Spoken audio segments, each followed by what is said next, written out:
You hear it everywhere, right? The debate over taxing the wealthy. It's all over the news, but it's usually just sound bites and talking points. So in this explainer, we're going to cut through all that noise and look at the actual research, the data, and the big ideas behind the arguments.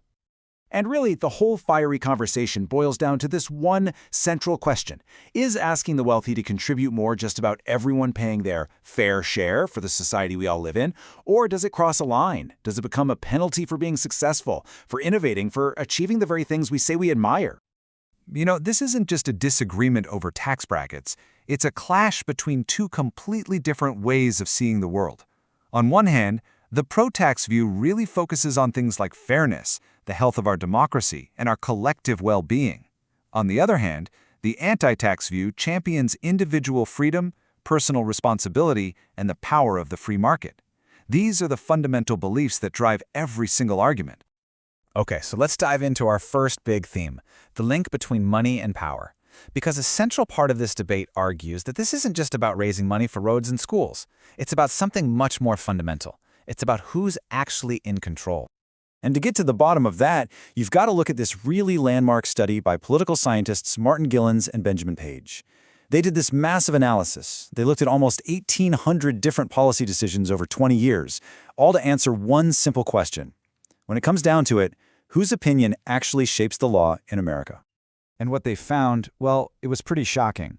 The study concluded that the preferences of the average American citizen have a near zero impact on public policy. Meanwhile, the desires of the economic elites, they have a huge independent impact. Let me put it another way. When wealthy people want something different from the majority of the population, the wealthy almost always get their way. There's actually a term for this phenomenon. Researchers call it economic elite domination.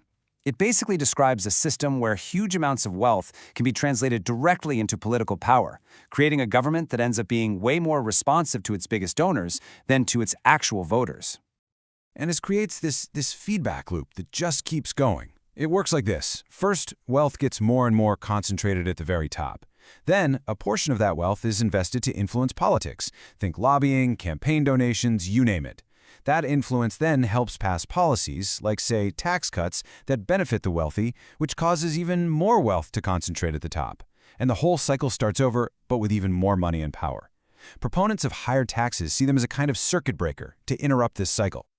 Okay, but this whole thing isn't just about politics. A growing body of research is now looking at the real, tangible social costs that extreme inequality might have on the overall health and fabric of a society. So there's this fascinating idea called the spirit level hypothesis, and it argues that what really impacts a society's health isn't how rich it is overall, its GDP. It's the size of the gap between the richest and the poorest. The theory is that a giant chasm between people acts like a kind of social poison, ramping up status anxiety and stress for pretty much everyone. And when you look at the data from different countries, you see this really strong link between high inequality and all sorts of negative social outcomes. Things like lower life expectancy, more mental illness, and even higher rates of violence. The idea is that as that social distance between people grows wider and wider, that fundamental sense of community, of shared trust, it just starts to break down. And that brings us to another really powerful concept, something economists call the Great Gatsby curve. It sounds fancy, but it shows a very simple, direct relationship. The more unequal a country is today, the harder it is for people in the next generation to move up the economic ladder. What this really gets at is the clash between our cherished idea of meritocracy, that anyone can get ahead with hard work, and the reality of what sociologists call opportunity hoarding. In a society with huge inequality, affluent families can pour incredible resources into their kids' futures. The best schools, tutors, networks. It creates a head start that's almost impossible for others to catch up to. It's almost like they're able to pull the ladder of opportunity up behind them. So you might be wondering, how did we even get here? Well, to understand that, we've got to look at a little history. Because while today's arguments over higher taxes are often framed as something radical or new, the past tells a very, very different story. Just look at this timeline. It's kind of mind-blowing. In the middle of World War II, the top tax rate in the U.S. was 94%. In the 1950s, under President Eisenhower, a Republican, it was 91%. Even as late as 1982, it was 50%. The plummet down to the rates we have today is actually a very recent thing, historically speaking. Okay, so the big question is, how did the economy actually do back then? Well, supporters of higher taxes will point to data showing that the high tax era from the 40s through the 70s saw really strong economic growth and a booming middle class. They argue that studies of the period after the 1980s show that big tax cuts for the wealthy supercharged inequality but didn't really deliver the promised boom in overall growth. Of course, critics will argue that lots of other economic factors were at play in both of those periods. All right, let's try to pull all this together. What are the big takeaways here, and how can we sort of separate some of the persistent myths from what the data actually shows?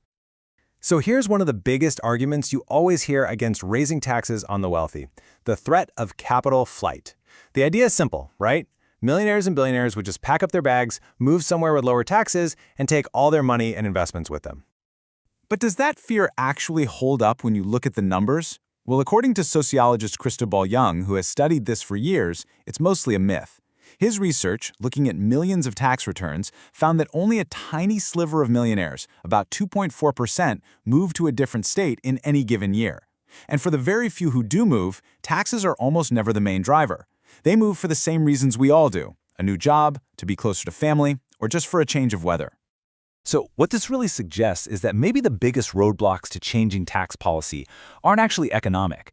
Maybe they're psychological. Maybe it's about the stories we tell ourselves about how the world works. And researchers point to a few powerful cognitive biases that are at play here. There's something called the just world hypothesis. It's our deep innate need to believe that the world is fair and people get what they deserve. Then there's the powerful myth of the purely self-made person, which often overlooks the huge role that luck, timing, and social support play in success. And finally, you have powerful framing. I mean, calling an inheritance tax a death tax is an absolute masterclass in making a policy that affects a tiny fraction of the wealthiest families sound like a threat to absolutely everyone. So, at the end of the day, you can see this is about so much more than just balancing a budget or arguing over percentages. It really pushes us to confront these huge questions about fairness, about opportunity, and about the fundamental health and direction of our democracy. And that really leaves us with the final question. But it's not a question just for economists or politicians, it's a question for all of us.